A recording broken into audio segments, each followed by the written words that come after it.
Allora, questi artisti sono stati decisivi per l'espressione figurativa dell'arte veneta nel Novecento, assolutamente decisivi, ma non solo per l'arte veneta, per l'arte italiana e per l'arte europea, perché la sintesi fra il paesaggio, la luce naturale, cioè la sintesi fra la natura e la storia e allo stesso tempo le grandi influenze, i grandi venti, i grandi respiri della cultura europea.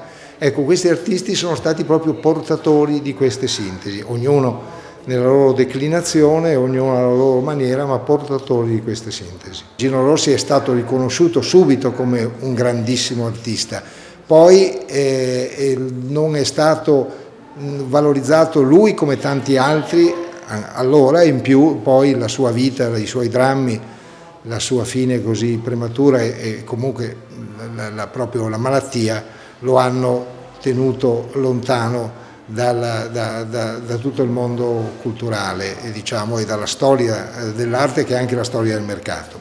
Però era stato riconosciuto come nella sua grandezza, questa sua capacità di portare le sintesi dei Nabi, dei sintesi di Serusier e di Gauguin, la sintesi proprio la capacità e soprattutto di Matisse anche, di raccontare senza descrivere, e quindi questa capacità innata di Gino Rossi è stato fondamentale per l'arte veneta e per l'arte italiana.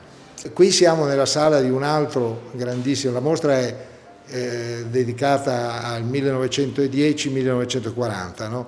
Ma questo pittore a cui è dedicata quasi interamente questa sala, Virgilio Guidi, viene da Roma, nel 1927 diventa praticamente per ordine fascista diventa titolare della cattedra di pittura all'Accademia di Venezia, ma diventa totalmente veneziano. Ecco un'altra dimostrazione, lui che ha inventato una luce plastica antica, rinascimentale, ma anche straordinariamente moderna e innovatrice, di come sia venezianizzato e venetizzato, c'è anche un quadro di Stra, per esempio, e abbia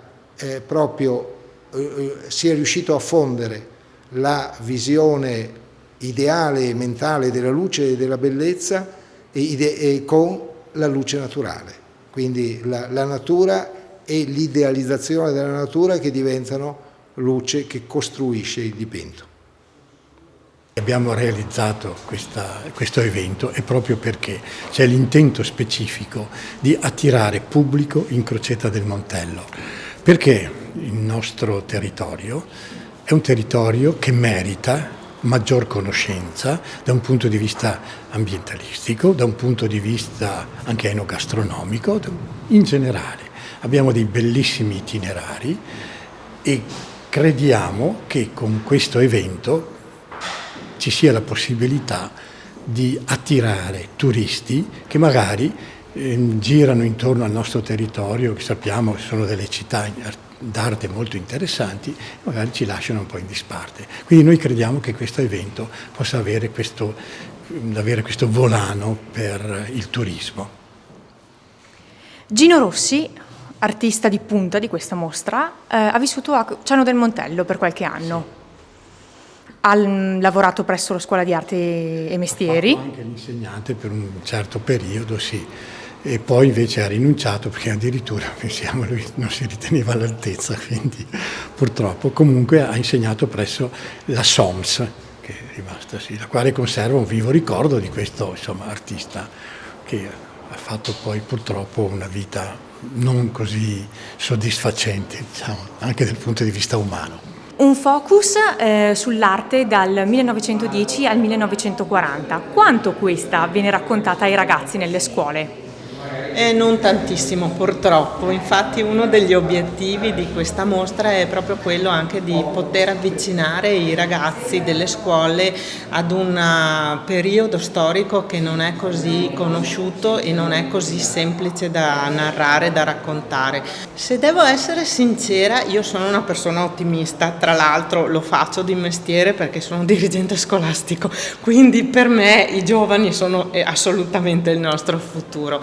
E se devo essere sincera, io sono veramente contenta, le spiego il perché. Ieri sera ho istruito, tra virgolette, le guide che si occuperanno poi di accompagnare i vari gruppi durante le visite della mostra. E c'era, a parte alcuni veterani, un bel gruppo di giovani, e questa gioventù così entusiasta, così partecipe, così attenta ci fa ben sperare per il futuro. Speriamo di seminare bene.